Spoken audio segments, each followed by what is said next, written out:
ആ പാലുണ്ടി ഒന്ന്. ചേട്ടാ ഇന്നലെ ഒരു വീഡിയോ വൈറലായില്ലേ? ആ പുള്ളിയുടെ വീട് ഇതാണോ? ഇന്നലെ രാത്രി ഇട്ട വീഡിയോ ആണോ? ഇന്നലെ ഇട്ട വീഡിയോ അത് വൈറലായ? 1 മില്യൺ അടിച്ചു. 1 മില്യൺ. 1 മില്യനാ? ആ ഞാനാണത്. അത് ചേട്ടാ. അതെ അതെ. ഇത് പിടി പിടി പിടി പിടി. ഞാൻ തിരിച്ചിട്ട് വരാം. ഒറ്റ മിനിറ്റ്. ചേട്ടാ ഈ വൈറലായ അയാളുടെ വീട് ഇതാ വീട്. ഇത് റിപ്പോർട്ടർ ചാനലാണ്. അതെ മറ്റേ മുട്ടയില്ലേ? ഇല്ല ഇല്ല ഇല്ലെങ്കിൽ കുഴപ്പമില്ല. വാ വാ വാ വാ. അമ്മേ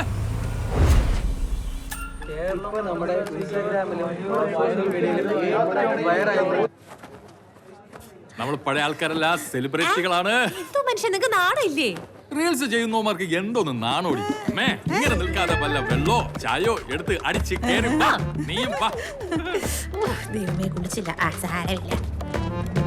എന്തായാലും ഇത്രയും പെട്ടെന്ന് വൈറലാവുന്നു.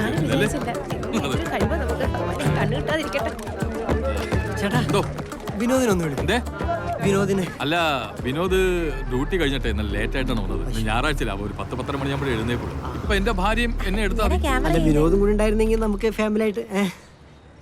വിനോദിന്റെ പേരൊക്കെ എങ്ങനെ പഠിച്ചാന്ന് എനിക്കറിഞ്ഞു. ഒരു മിനിറ്റ് ഇപ്പോൾ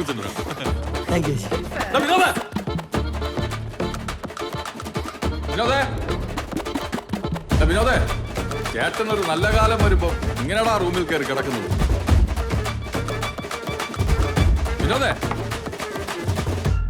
വിനോദ സംഭവം വൈറലായി.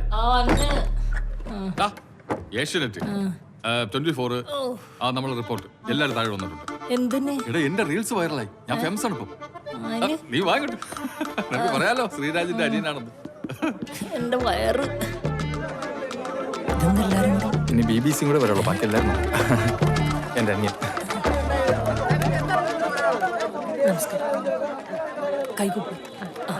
ആറ്റിങ്ങൽ ബസ് സ്റ്റാൻഡ് പരിസരത്ത് നഗ്നതാ പ്രദർശനം നടത്തിയ വിനോദ് എന്ന ചെറുപ്പക്കാരന്റെ വീടിന്റെ മുന്നിലാണ് ഞങ്ങൾ ഇപ്പോൾ നിൽക്കുന്നത്. ഇതാണ് വിനോദ്. പറയൂ വിനോദ്, എന്താണ് പറയാനുള്ളത്? വിനോദ് ഈ നഗ്നതാ പ്രദർശനം അവിചാരിതമായി സംഭവിച്ചതാണോ അതോ വൈറലാകാൻ വേണ്ടി താങ്കൾ മനഃപൂർവ്വം ചെയ്തതാണോ? നഗ്നതാ പ്രദർശനം നീയോ ഞാനോ?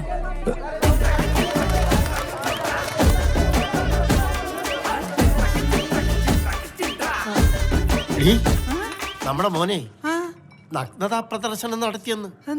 തുണി പൊക്കി കാണിച്ചെന്ന്. ശ്രീരാജല്ല, വിനോദ്.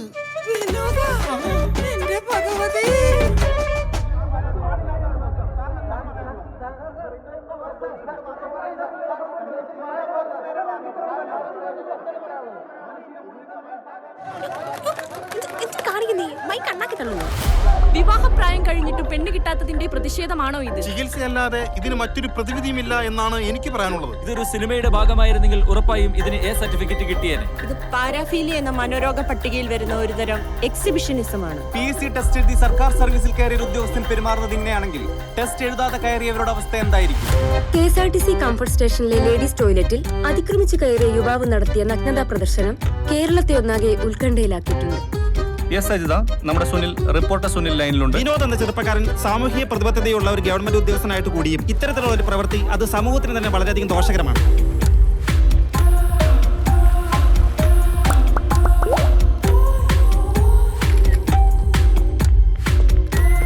വിനോദിന്റെ അച്ഛന്റെ കടയിൽ നിന്ന് മാസപ്പടിക്ക് സാധനം വാങ്ങുന്ന അയൽവാസിയായ ചേട്ടൻ ഇതിനെ കുറിച്ച് എന്താ പറയുന്നത്? അവനാള് പാവാണ്. ഞങ്ങള് സ്ഥിരമായിട്ട് കാണുന്നതാണ് ആശാനെ.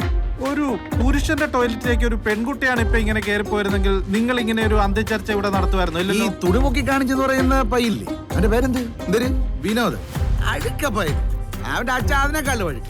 ഈ പുരുഷ മേധാവിത്വം പബ്ലിക് ടോയ്ലറ്റിന്റെ, അതും ലേഡീസ് ടോയ്ലറ്റിന്റെ മുന്നിൽ വന്ന് നിന്ന് പൗരുഷം പ്രദർശിപ്പിക്കുകയാണ്. ഇതൊക്കെ ഇവന്റെ ചെത്തി പട്ടിക്കരിഞ്ഞിട്ട് കൊടുക്കണം. സ്ത്രീകളുടെ ഡോറി മുട്ടുന്ന എന്തിനാണെന്ന് മനസ്സിലാക്കാനുള്ള ബോധവും വിവരം ഞങ്ങൾ മലയാളികൾ കൊണ്ട് ഞങ്ങൾ കഴിക്കുന്നതും അരിയാഹാരമാണ്. തനിക്കിത്ര മുട്ടി നിൽക്കുവാണെ താൻ പോയി പെണ്ണ് കെട്ടോ? ഭയങ്കര കഷ്ടം. നിനക്കൊക്കെ ആര് പെണ്ണ് തരാനാടാ?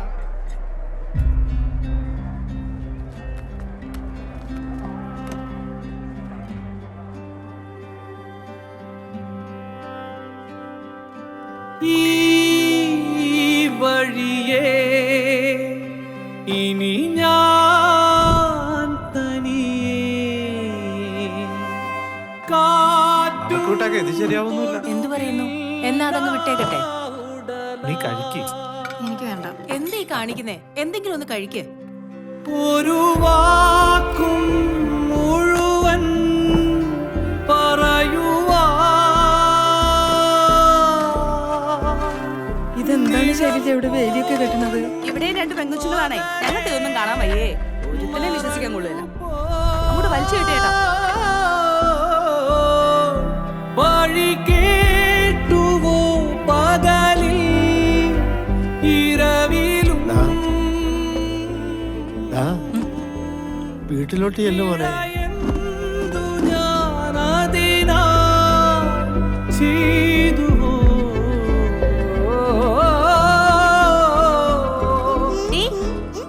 നീ എങ്ങോട്ട് പോവാ?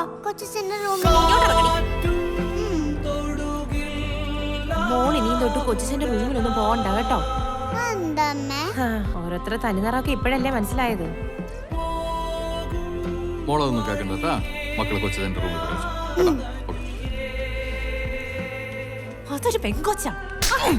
മോയിന്റെ മോളെ ഒരക്ഷരം ഇനി അവനെ കുറിച്ച് മിണ്ടിപ്പോരുത്. കണ്ട സോഷ്യൽ മീഡിയക്കാർ പറയുന്നത് കേട്ടിട്ടാടി നീ എന്റെ അനിയനെ വിലയിരുത്തുന്നത്.